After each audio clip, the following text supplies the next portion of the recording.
하나님 말씀은 사무엘하 6장 12절로 23절 말씀입니다.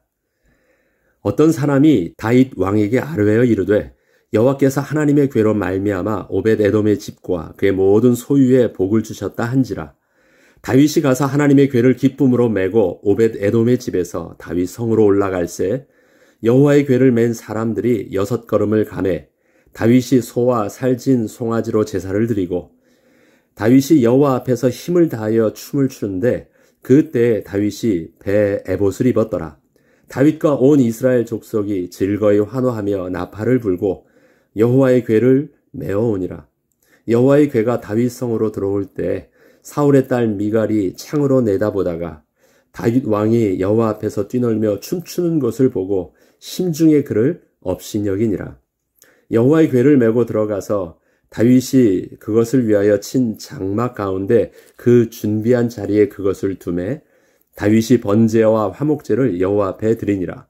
다윗이 번제와 화목제 드리기를 마치고 만군의 여호와의 이름으로 백성에게 축복하고 모든 백성 곧 온 이스라엘 무리에게 남녀를 막론하고 떡 한 개와 고기 한 조각과 건포도 떡 한 덩이씩 나누어 주매 모든 백성이 각기 집으로 돌아가니라.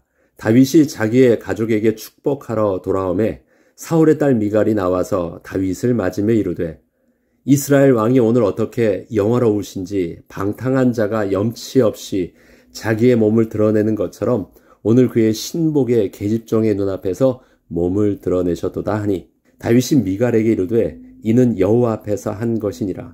그가 내 아버지와 그의 온 집을 버리시고 나를 택하사 나를 여호와의 백성 이스라엘의 주권자로 삼으셨으니 내가 여호와 앞에서 뛰놀리라. 내가 이보다 더 낮아져서 스스로 천하게 보일지라도 내가 말한 바 계집종에게는 내가 높임을 받으리라 한지라. 그러므로 사울의 딸 미갈이 죽는 날까지 그에게 자식이 없으니라. 아멘. 다윗에게 있어서 우사의 죽음은 하나님 앞에서 신앙의 태도를 완전히 바꾸게 하였습니다. 그리고 그렇게 중요하게 생각지 않았던 것들을 하나하나를 세심하게 다시 볼 수 있게 하였습니다. 다윗은 자신의 중심에 하나님을 향한 열정과 사랑, 하나님을 위하여 행하는 모든 일이라면 하나님께서 기뻐하실 줄 알았습니다. 그리고 그것은 옳은 일이라 인정받을 수 있는 줄 알았습니다. 어저께부터 계속된 그 본문의 우사의 죽음은 우연한 사고가 아니었습니다. 그의 죽음의 모습이 너무도 구체적이고 전혀 상상치도 못할 만큼 충격적이었기 때문이었습니다. 이것은 살아계신 하나님의 진노하심을 그대로 알 수 있게 하는 하나님의 의지적 행동이었음을 다윗은 부인할 수 없었습니다. 이건 그냥 사고로 보기에는 그 죽는 모습이 너무 구체적이었거든요. 여호와의 불이 우사의 몸을 관통하면서 뚫고 지나가는 것, 그것은 다윗뿐만 아니라 모든 보는 사람들에게 하나님의 분명한 메시지가 되게 하였던 것입니다. 다윗은 그동안 전혀 생각지도 못한 두려움에 빠지게 되었습니다. 그동안 다윗은 이러한 하나님의 분노를 한 번도 경험한 적이 없었기 때문입니다. 늘 잠잠히 인도하시며 침묵하시는 하나님을 경험하긴 했었지만 늘 함께 하시는 하나님의 은혜 아래에 있었지 하나님이 이렇게 자신의 목숨이 위협받을 정도로 분노하시는 하나님을 마주한 적이 없었기에 다윗은 순간 크게 당황하며 큰 두려움에 빠질 수밖에 없던 것입니다. 다윗은 지난날 하나님을 기뻐하면서 부담 없이 기꺼이 했던 일들을 이제는 더 이상 함부로 할 수 없게 되었습니다.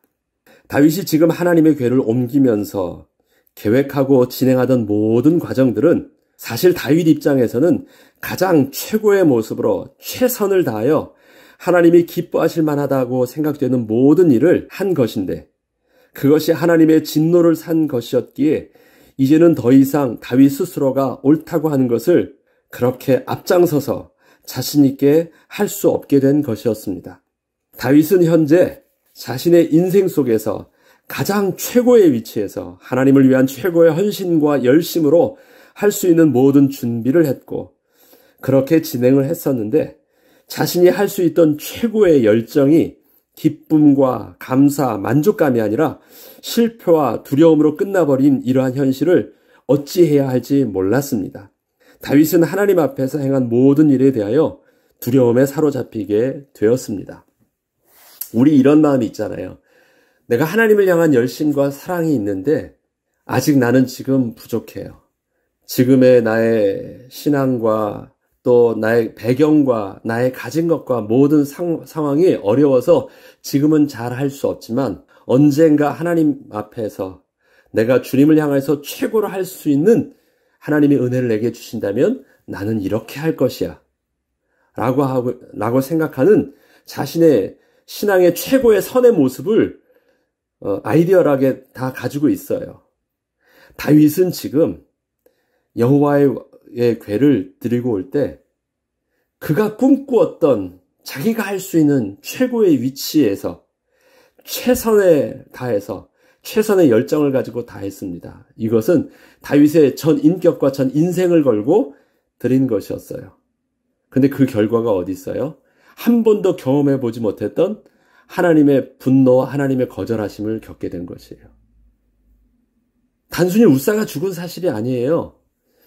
이것은 다윗의 신앙적 가치관을 완전히 깨어버리는 사건이었습니다. 자기가 그동안 옳다고 생각했던 모든 신앙적인 기준과 가치관이 한 번에 무너지는 순간이었기 때문에 너무 크게 당황한 것입니다. 어떻게 해야 돼요?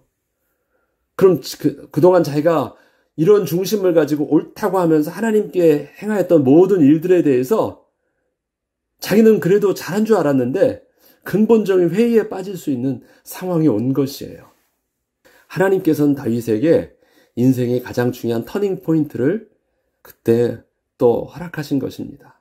가장 최고의 위치 속에서 무너지지 않도록 하나님께서 그 직분을 잘 감당할 수 있도록 너가 누군지, 다윗이 누군지를 정확하게 알게 하실 수 있도록 하나님께서는 우사의 죽음을 통해서 명확하게 보여주신 것이었습니다.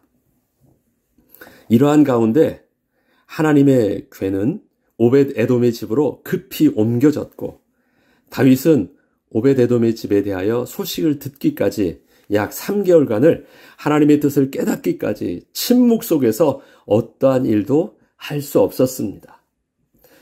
다윗의 3개월을 성경은 그냥 훅 지나갑니다. 다윗이 뭘 어떻게 했다. 다윗이 3개월 동안 이 문제를 해결하기 위해서 어떠한 행동을 했던 내용들이 성경 어디에도 나와 있지 않습니다. 이거는 우리가 그냥 정서적으로도 이해할 수 있는 것입니다. 백성들 앞에서는 너무 부끄럽기도 하고 하나님 앞에서는 너무 두렵기도 하고 자기의 지금 삶 속에서 너무 당황스럽기도 한 이 상황을 자신이 지금 어떻게 해석할 수도 없고 무엇을 한 걸음 더 나아갈 수 없기 때문에 그냥 가만히 있던 것이에요. 이때 다윗의 이러한 실패와 두려움은 다윗이 하나님 앞에서 어떠한 자세와 태도를 가지고 서야 하는지를 근본적으로 바꾸는 계기가 되었습니다. 우사의 죽음은 우사의 문제가 아니라 하나님께서 다윗에게 말씀하시는 바로 다윗의 문제였기 때문이었습니다. 하나님께서는 다윗이 기쁨으로 하나님 앞에서 행하는 그것을 사실 문제 삼으신 것이 아니셨습니다. 다윗의 중심과 그 태도는 전혀 문제가 없었습니다. 다윗은 현재 하나님 앞에서의 두려움이 하나님을 향한 경외함의 모습과 어떤 차이가 있는지를 깨달아야 하는 것이었습니다.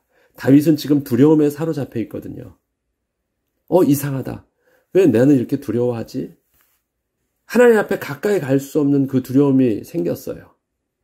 그런데 하나님께서는 하나님께 가까이 할 수 없는 모습이 두려움의 모습이 아니라 경외함의 모습으로 되어질 때 그가 온전히 하나님 앞에서의 신앙생활이 시작되는 것을 하나님께서는 다윗에게 가르쳐주고 싶으셨던 것입니다.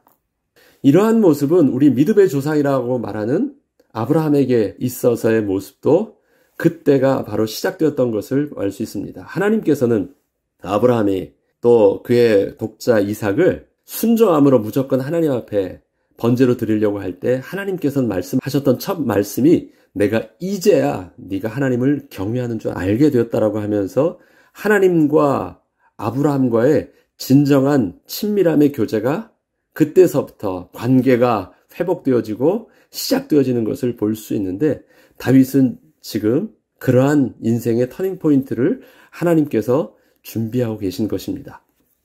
다윗이 오벳에돔의 집이 복을 받고 있다는 소식을 듣게 됩니다. 사무엘하 6장 12절에는 어떤 사람이 다윗 왕에게 아뢰어 이르되 여호와께서 하나님의 괴로 말미암아 오벳에돔의 집과 그의 모든 소유에 복을 주셨다 한지라. 어제도 말씀드렸지만 3개월이 지나면서 오벳에돔의 집이 복을 받게 된 것이 아닙니다. 오벳에돔의 집에 들어가는 날부터 오벳에돔의 집에 일어나는 변화를 보게 된 것입니다. 그것이 3개월 동안 계속되고 있다는 소식을 다윗이 신하들을 통해서 듣게 된 것입니다. 다윗이 3개월 동안 있었던 그 두려움과 당황스러움 속에서 3개월이 지난 시점에서 다윗에게 들려온 여호와의 괴에 대한 소식은 다윗에게 새로운 시작을 할 수 있는 계기가 되었습니다. 다윗의 명령에 의해서 억지로 하나님의 괴를 보관하게 되었던 오벳에돔의 집과 그의 모든 소유가 복을 얻었다는 것을 알게 된 것입니다. 이때부터 다윗은 무엇이 잘못되었었는지 하나씩 바로 잡을 수 있게 되었습니다. 먼저 하나님의 언약궤로 옮기는 것을, 하나님이 기뻐하시는 것을 깨닫게 되었습니다. 혹시 하나님이 언약궤에 움직이는 것을 싫어하셨나? 라고 보니까 그거 아니었어요. 오벳에돔의 집에 언약궤가 모셔져 있을 때 오벳에돔과 그에 속한 모든 것이 복을 얻은 것이라면 온 이스라엘을 대표하는 왕인 자신의 성에 하나님의 언약궤가 모셔진다면 온 이스라엘 전체가 하나님의 복을 얻게 되는 것은 분명히 틀리지 않은 것임을 보게 되는 것입니다. 아, 그렇구나. 내가 하나님의 언약궤로 옮기게 하시는 것은 문제가 없는 것이었구나. 그러면 뭐가 잘못되었지? 그렇다면 그 다음에 생각해 보아야 할 것은 어떻게 언약궤를 옮겨야 하는가에 문제가 남았는데, 이때 다윗은 그동안 자신이 품었던 하나님 앞에서의 그 열심과 순수한 열정 때문에 보지 못하던 자신의 위치와 역할이 무엇인지를 제대로 볼 수 있게 된 것입니다. 그것은 자신이 그 누구보다도 하나님을 사랑했기 때문에 하나님의 일을 열정적으로 하고 싶은 마음도 있었고, 또 하면 그 누구보다도 잘할 자신이 있었기에 하나님의 언약궤와 제사, 찬양 등 하나님을 향한 모든 예배를 다윗이 앞장서서 하려고 했던 자신의 모습을 보게 된 것이었습니다. 자신은 그 중심으로 모든 것을 주도적으로 진행했어요. 하고자 했던 그 중심은 하나님 앞에서 정직했고 순수했고 누구보다 열심히 앞섰습니다. 잘하려고 했어요. 하나님을 기뻐하신 일들을 하려고 했어요. 그러다 보니까 그러한 열심 속에서 자기가 넘어서서는 안 될 영적인 권위야, 그 선들을 제가 넘어서 있다는 것을 알지 못했던 것이에요. 그런데 하나님께서 하나님의 거룩하심 가운데 하나님의 그 강력한 진도의 모습을 보게 되었을 때 그 선을 보게 된 것이에요.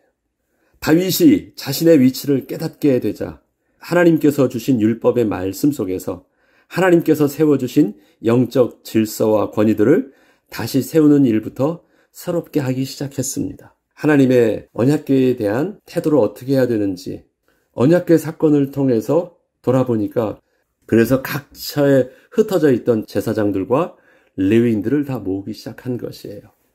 그래서 그들을 통해서 자기가 그렇게 잘하려고 했었던 언약궤 예배, 제사에 대한 부분들을 내려놓고 그들에게 맡기기 시작한 것입니다.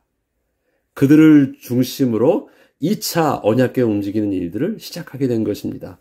오늘 사무엘하 6장에서는 그 내용들이 구체적으로 자세하게 나와 있지 않지만 열왕기하의 모습에서는 또 이런 부분들이 아주 잘 나와 있습니다. 아무튼 그러한 영적인 배경을 두고 다윗이 기쁨으로 하나님의 궤를 옮기는 일을 다시 진행하게 됩니다. 사무엘하 6장 9절로 12절 말씀에는 다윗이 그 날에 여호와를 두려워하여 이르되 여호와의 궤가 어찌 내게 오리요 하고 다윗이 여호와의 궤를 옮겨 다윗성 자기에게로 메어가기를 즐겨하지 아니하였다.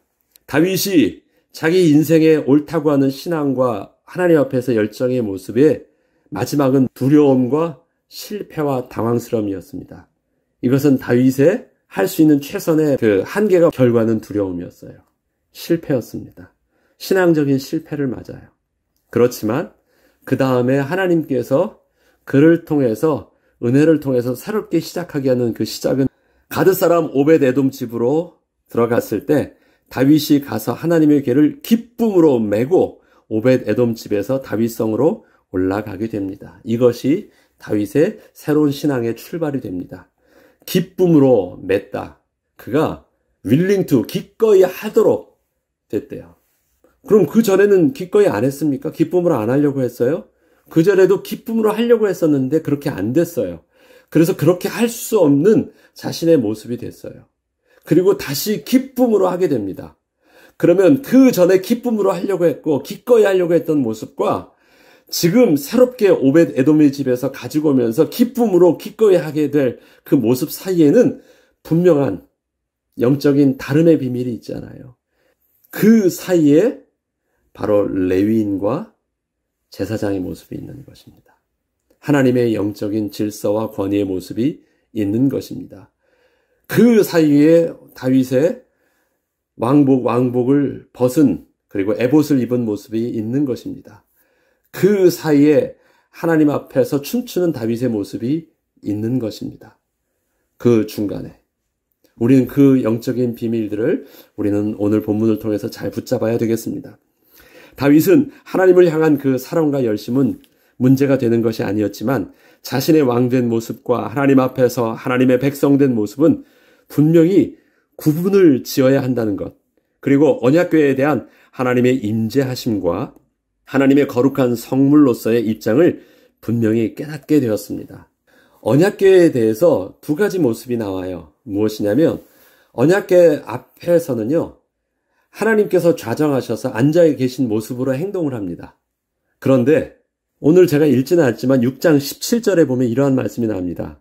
여호와의 궤를 메고 들어가서 다윗이 그것을 위하여 친 장막 가운데 그 준비한 자리에 그것을 두었다. 여기서 보면 언약궤를 어떻게 지금 다루고 있습니까? 그것을 이치로 봅니다. 인격으로 보지 않고요. 언약궤를 상자로 봐요. 이상하다? 언약궤가 나왔을 때는요, 하나님의 임재하심 앞에서 하나님 앞에서 행동하는데 그 언약궤를 정한 장소에 놓을 때는 그 궤를 그것을 위하여 친 장막 가운데 두었다라고 말을 합니다.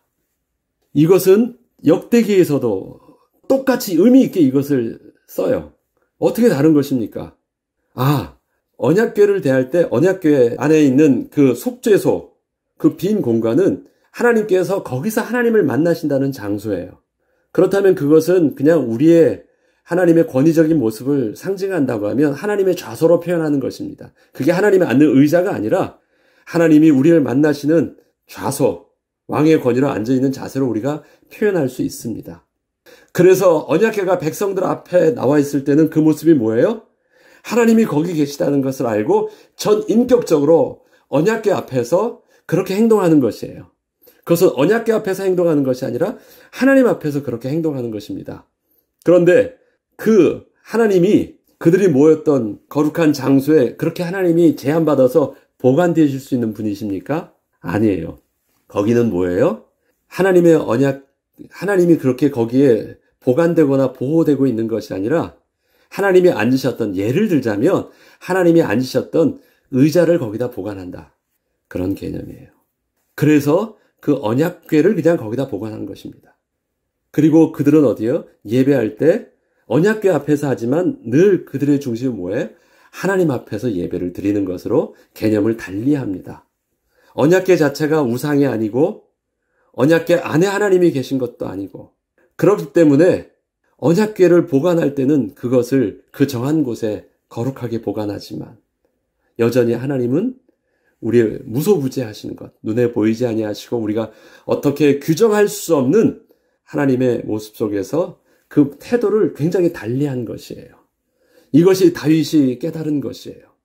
백성들은 봅니다. 언약궤를 만졌는데 죽어요. 그럼 그 자체가 너무너무 하나님처럼 느껴질 수 있잖아요. 그거 아니라는 거예요. 이런 개념들을 정확하게 구분할 수 있었습니다. 다윗이 이렇게 하나님 앞에서 언약궤에 대한 태도를 정확하게 할 수 있었을 때, 나중에 솔로몬도 하나님의 거룩한 성전을 짓고 하나님의 언약궤를 그 지성소에, 성전의 지성소에 두었을 때 하나님께서 어찌 우리가 만든 이 천한 이 장소에 그렇게 계실 수 있겠습니까? 분명히 말을 합니다. 언약궤가 그곳에 있지만 하나님이 그곳에 계시지 않은 것 아닙니다. 하나님, 우리가 하나님을 향하여 기도할 때 하나님은 주는 높은 곳 그곳에서 우리를 보시고 어디를 통해서 하나님이 만나 계시겠다고 하셨던 그 하나님의 거룩한 지성소 안에 그 속죄소를 향하여 우리와 하나님의 눈을 마주쳐 주시옵소서. 그렇게 기도해요. 그래서 하나님과 하나님의 백성의 초점이 맞는 장소가 바로 거기지, 하나님이 언약궤가 하나님도 아니고 하나님이 거기 계신 것도 아닙니다. 이 개념을 정확하게 했기 때문에 여호와의 궤를 메고 들어가서 다윗이 그것을 위하여 친 장막 가운데 그 준비한 자리에 그것을 보관하였다라고 표현합니다. 다윗은 자신이 그 누구보다도 하나님을 사랑했기 때문에 하나님의 일을 열정적이고 하고 싶은 마음도 있었고 또 하면 그 누구보다도 잘할 자신이 있었기에 하나님의 언약궤와 제사, 찬양 등 하나님을 향한 모든 예배를 다윗이 앞장서려 하였던 자신의 모습을 이젠 더 이상 하지 않게 되었습니다. 다윗이 자신의 위치를 깨닫게 되자 하나님께서 주신 율법의 말씀 속에서 하나님께서 세워주신 영적 질서와 권위를 다시 세우는 일부터 분명히 다윗은 하나님 앞에서 할 수 있게 되었습니다. 하나님을 섬김에 있어서 하나님께서 특별히 당신의 소유로 삼으시고 하나님의 일을 맡겨 놓으셨던 제사장과 레위인들에 대한 다윗이 없었던 그 정확한 인식을 할 수 있게 되자 그동안 왕이면 모든 것을 다 대표해서 할 수 있는 최고의 자리라는 인식을 완전히 바꾸게 된 것입니다. 이러한 깨달음 속에서 하나님 앞에서의 두려움과 경외함의 차이를 새롭게 다윗이 세울 수 있었습니다. 경외함은 하나님에 대한 올바른 인식과 그 관계로부터 출발을 합니다. 나를 창조하시고 나에 대한 놀라운 계획을 가지고 계시며 나의 존재 자체를 기뻐하시는 하나님, 그리고 그분은 나를 지으신 거룩하신 창조자 하나님이시며 나는 그분의 백성임을 아는 것입니다. 이러한 하나님 앞에서의 경외함은 그 시작이 두려움으로부터 시작을 하지 않습니다. 하나님과의 관계가 회복된 하나님의 백성이 하나님과의 친밀감이 회복되고 하나님을 기뻐하는 가운데 하나님께 더욱더 가까이 나아가되 하나님의 거룩하심을 인식하고 창조주 하나님의 임재 앞에서 그 선을 넘지 않는 영적 긴장감을 가지고 있는 것입니다. 다윗은 하나님을 사랑할 줄 알았지만 하나님의 거룩하심의 비밀을 잘 알지 못했습니다. 그렇기 때문에 하나님을 사랑하면 되는 줄 알았어요. 그러나 자기의 하나님을 향한 순수한 열정도 하나님의 거룩함의 기준을 만족할 수는 없었습니다. 하나님의 거룩하심의 기준은 하나님께서 약속하신 거룩함의 그 기준에 맞게 순종하고 그렇게 따를 때 온전하게 그 거룩함의 기준 속으로 들어갈 수 있는 것이었습니다. 그것이 바로 하나님께서 특별히 세우신 레위인과 제사장의 비밀이었어요.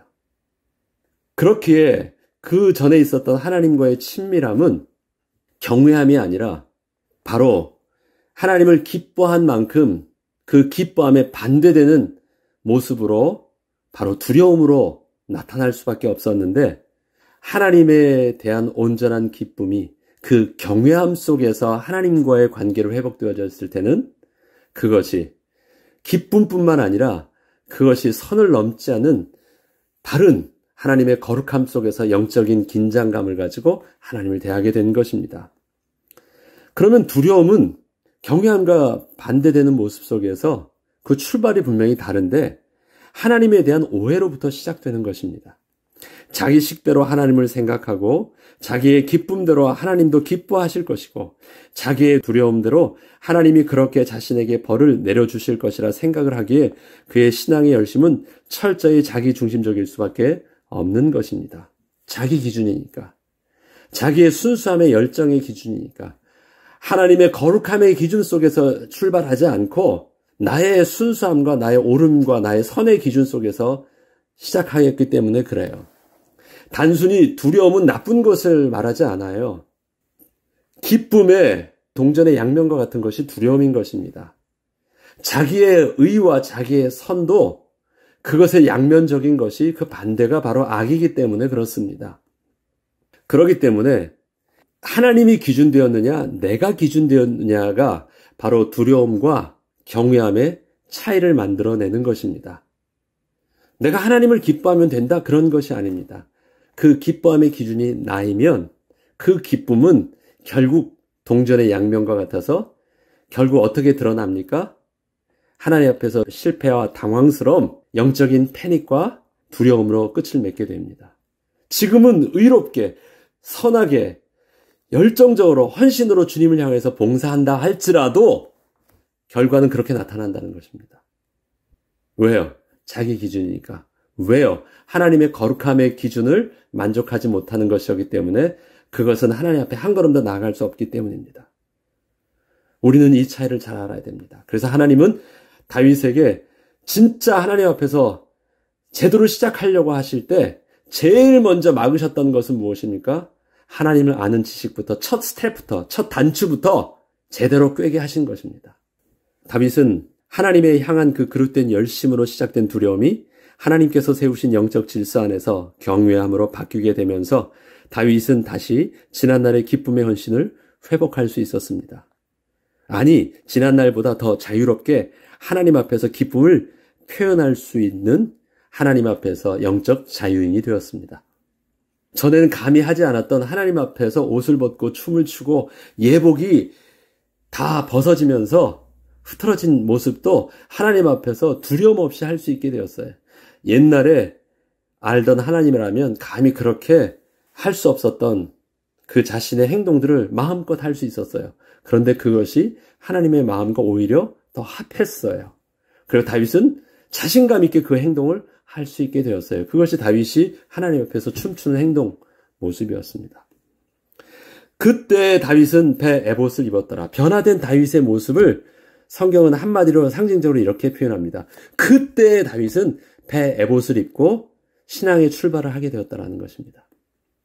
여호와의 궤를 맨 사람들이 6걸음을 가매 다윗이 소와 살찐 송아지를 제사를 드리고 다윗이 여호와 앞에서 힘을 다하여 춤을 추는데 그때 다윗이 배 에봇을 입었더라. 자, 어저께 다윗이 첫 번째 3개월 전에 하나님의 언약궤를 매려고 했었을 때의 모습은 어땠습니까?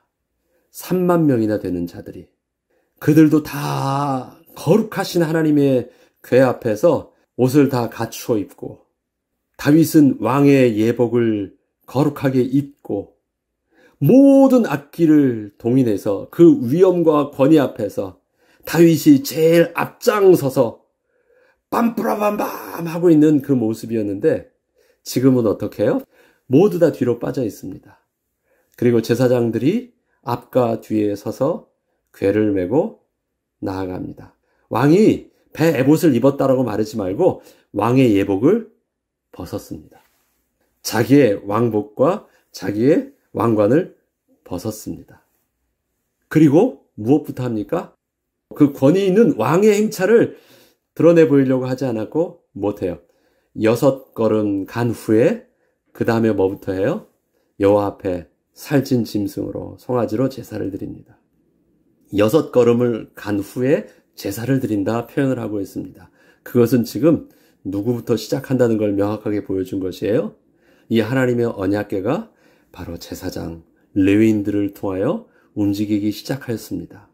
그리고 내가 준비한 여호와 하나님을 왕의 행렬을 찬양하는 그 행차의 예식이 아니라 거룩하신 하나님의 모습으로 하나님이 진행하신다는 것을 우리가 하나님 앞에 서 있다는 것을 알려줄 수 있도록 하나님께 먼저 제사를 드립니다. 그것을 명확하게 백성들 앞에 보게 한 것입니다. 다윗은 다시 여호와의 궤를 옮길 때 가장 근본적으로 바뀐 것이 있습니다. 모든 것을 다윗이 주도적으로 행하여 앞장섰던 것을 다윗이 내려놓게 되었다는 것입니다. 그것을 상징적으로 표현해 주는 것이 다윗이 오늘 베옷을 입었다는 것인데 이것은 다윗이 제사장의 화려한 의복을 입었다는 것이 아닙니다. 배로 된 흰색의 세마포 옷을 입었다는 것입니다. 이것은 자신의 화려한 왕의 옷과 왕관을 벗어버린 것을 말합니다. 자기의 모든 권위를 내려놓은 것을 말합니다. 그저 하나님의 백성의 모습으로 하나님 앞에 성결한 모습으로 선 것입니다. 3개월 전 3만 명이 넘는 백성들 앞에 왕의 화려한 옷과 왕관을 쓰고 앞장서서 모든 것을 주도하던 다윗의 모습과 근본적으로 달라진 것입니다. 내가 여호와 앞에서 뛰놀리라. 다윗이 미갈에게 이르되 이는 여호와 앞에서 한 것이니라. 분명히 자기는 전인격적으로 의도적으로 한 것이래요. 미갈이 볼 때는 제정신 못 차리고 막 술 취한 것처럼 그렇게 하는 줄 알았는데 다윗은 전인격적으로 의도적으로 그렇게 한 것이래요. 그것도 여호와 앞에서 그렇게 한 것이래요. 그가 내 아버지의 그의 온 집을 버리시고 나를 택하사 나를 여호와의 백성 이스라엘의 주권자로 삼으셨으니 내가 여호와 앞에서 뛰놀리라. 내가 이보다 더 낮아져서 스스로 천하게 보일지라도 내가 말한 바 계집종에게는 내가 높임을 받으리라 하니라. 자기가 여호와 앞에서 의도적으로 행한 이 모습 속에서 자신이 의도한 바는 뭐냐면 나 하나님 앞에서 왕 아닙니다. 그거 보여주려고 했다라는 것이에요. 나 하나님 앞에서 그냥 천한 백성과 다를 바 없는 하나님의 백성인 것입니다. 그거 잊어버리지 않으려고 몸부림쳤다라는 것입니다. 다윗은 지금 자신이 배 에봇을 입고 그렇게 왕답지 않게 권위 있는 모습으로 서지 않고 있는 그 모습을 모르고 있는 것이 분명 아니었습니다.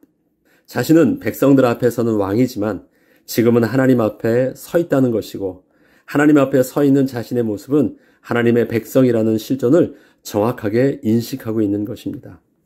그래서 왕답게 행동하려 하지 않고 백성답게 함께한 백성들과 똑같은 모습과 행동을 하고 있던 것입니다. 사무엘하 6장 15에서 16절을 보면 다윗과 온 이스라엘 족속이 즐거이 환호하며 자 함께하고 있죠. 구별되지 않습니다. 다윗과 온 이스라엘 족속이. 그렇다면 다윗이 지금 백성들 안에 들어가 있는 것입니다. 그리고 함께 덩실덩실 춤을 추고 있는 것이에요. 나팔을 불고 여호와의 궤를 메어오니라. 여호와의 궤를 메는 자는 따로 있지만 자신이 그 앞에서 함께 저들과 함께하고 있는 모습입니다. 여호와의 궤가 다윗성으로 들어올 때 사울의 딸 미갈이 창으로 내다보다가 다윗 왕이 여호와 앞에서 뛰놀며 춤추는 것을 보고 심중에 그를 업신여기니라. 자, 지금 하나님의 언약궤가 다윗성으로 들어올 때 다윗의 아내 미갈은 왕답지 못하게 백성들과 똑같이 행동하고 있는 다윗 왕의 모습을 왕궁의 창문가에서 보고 있습니다. 미갈은 지금 언약궤를 어떤 시각으로 바라보고 있습니까? 언약궤가 들어오는 것으로 보고 있어요. 그래서 나가지도 않고 그러한 성물이 하나 들어오고 있구나. 그것을 자기 집에서 창가에서 보고 있는 것입니다. 그런데 다윗은 백성들과 어떤 모습으로 행동하고 있어요? 여호와 앞에서 하나님이 기뻐하실 모습으로 행동하면서 춤추고 즐겁게 하고 있어요. 이때 미갈은 그 하나님을 보지 못했기 때문에 누구만 보입니까? 왕이 백성들 앞에서 그렇게 왕답지 못하게 행동하는 것을 본 것입니다. 백성들 앞에 서 있는 왕답지 못한 다윗 왕을 보았고 다윗은 하나님 앞에서 어린 아이와 같이 하나님의 백성답게 선 모습으로 행동하고 있는 것입니다. 우리의 모습이 어떠한 시각이 되어야 될지 분명하게 보여줍니다. 미갈은 다윗의 행동을 그 심중에 다윗을 업신여겼다고 하며 이러한 미갈의 그 마음과 태도는 결국 죽는 날까지 자식이 없는 저주를 받은 것으로 성경은 오늘 특별하게 기록하고 있습니다. 아니, 그것을 특별하게 기록해요. 이스라엘 백성들에게 그 여인이 자신이 없다라는 것은 하나님의 저주를 받았다라는 것, 우리가 사무엘서를 시작하면서 알 수 있었잖아요. 그것은 이스라엘 여인에게 있어서는 가장 부끄러운 일이었고 사람 취급을 받지 못하는 그러한 저주의 모습이었기 때문에 여자에게서는 가장 고통스러운 모습이었습니다. 그가 아무리 왕비의 모습이었지만 그는 더 이상 왕비의 존귀함으로 있을 수 없도록 평생을 지나게 되었다라는 것입니다. 하나님 앞에서 자기의 자존심을 온전히 세우려고 했을 때 하나님 앞에서 겸손한 하나님의 백성으로 서는 비밀을 그가 알지 못했을 때 그는 사람들 앞에서도 가장 부끄러운 자의 모습으로 서게 되었습니다. 그러나 하나님 앞에서 자기의 온전한 모습으로 설 수 있었을 때 그의 겸손함은 사람들이 그냥 겉으로 볼 때는 모든 권위를 내려놓은 무시당할 수밖에 없는 위치처럼 보였지만 다윗의 인생은 그와 비교해서 마지막에 무엇으로 다윗의 인생을 마무리합니까? 그가 일평생 그가 존귀한 자로 여김을 받았다라로 다윗의 인생은 역사적으로 그렇게 기록하고 있습니다. 그것은 미갈과 완전히 대비되는 모습인 것입니다. 다윗이 언약궤를 대하는 모습을 사울의 모습과 비교해보면 사울은 사무엘이 죽으면서 자신이 종교와 정치를 통합한 왕이 되려 했지만 다윗은 자신도 모르는 사이에 실수할 수 있었던 상황에서 하나님께서는 우사의 죽음을 통하여 다윗이 자신의 신분과 직분의 모습을 잃지 않고 온전히 왕의 직분과 하나님의 백성의 모습을 감당할 수 있는 은혜를 얻는 자가 되었습니다. 사울은 어떻게 해서든지 사무엘이 가지고 있는 영적인 권위까지 가져오려고 했어요. 그래서 사무엘이 죽자 자기가 막 종교를 개혁하는 모습을 보여주면서 사무엘에게 가지고 있던 어떤 영적 지도력도 자기가 가지려고 했고 사무엘이 오기 전에 자기가 막 행동을 하려고 했던 모습들도 있습니다. 다윗도 순수한 마음이었지만 그렇게 하려고 할 때 하나님께서는 너무 큰 충격으로 우사의 죽음을 통해서 첫 단추부터 제대로 꿰게 하셨습니다. 다윗이 이것이 충격처럼 보였지만 지나고 나서 보니까 이것은 다윗에게 하나님께서 베푸신 너무너무 큰 은혜였어요. 하나님 앞에서 우리의 신앙의 모습은 순수한 열정만으로 온전히 설 수 없습니다. 진정한 영적인 자유는 하나님의 주권 아래서 영적 권위와 질서를 알고 순종함 속에서 누릴 수 있는 것입니다. 동산에 있는 모든 것은 하나님이 주신 은혜 가운데 다스리고 또 통치하고 또 모든 것을 다 먹을 수 있었지만 먹지 말라 한 것은 먹지 않는 것은 하나님의 권위 아래에서 선을 넘지 않는 것을 말합니다. 이것은 우리가 오늘도 하나님의 말씀을 내 식대로 해석하지 않고 하나님이 오늘도 내게 주신 삶의 은혜 속에서 내가 모든 것을 할 수 있지만 스스로 하나님 앞에서 자신을 제한하며 그 말씀 속에서 자신을 순종하고 굴복하려는 영적인 겸손함 속에서 하나님의 말씀을 인도함 받아야 되는 그 비밀을 우리가 오늘도 온전히 붙잡는 것을 말합니다. 하나님은 우리에게 하지 못하도록 우리 손을 꽉 붙잡고 계시지 않습니다. 하나님은 우리를 온전한 전인격적인 존재로 하나님 앞에 세우셨기 때문에요. 그런데 우리는 어떻게 할 수 있어야 돼요? 스스로 하나님 앞에서 순종을 선택하고 스스로 하나님의 권위 앞에서 제한하는 영적인 비밀들을 누릴 수 있어야 됩니다. 다윗은 자기의 최고의 왕권의 권위를 제사장과 레위인 앞에서 자신의 지켜야 될 선을 지킬 수 있으므로 그가 자신을 잃지 않고 왕의 직분을 끝까지 감당할 수 있는 자가 되었습니다. 저와 여러분에게 이 땅에서 주신 왕의 직분 그렇게 감당할 수 있는 은혜를 주의 이름으로 축복합니다. 기도하겠습니다. 하나님, 다윗의 일생에 가장 충격 같은 사건이 우사의 죽음을 통해서 맞아야 했을 때 다윗은 그 사건을 통해서 하나님의 축복의 시간표로 맞을 수 있었습니다. 하나님 인생에 내가 가장 옳다며 최선을 다했던 그 순간에 우리가 맞이하게 되는 실패와 당황스러움 속에서 거룩하신 하나님의 음성을 들을 수 있는 영적인 민감함을 허락하여 주시고 다시 회복함으로 하나님의 은혜 가운데 일평생 존귀함을 얻는 축복을 다윗처럼 직분을 감당하며 누릴 수 있도록 우리의 삶도 그렇게 복되게 하여 주옵소서. 감사드리며 우리 주 예수 그리스도 이름으로 기도합니다. 아멘.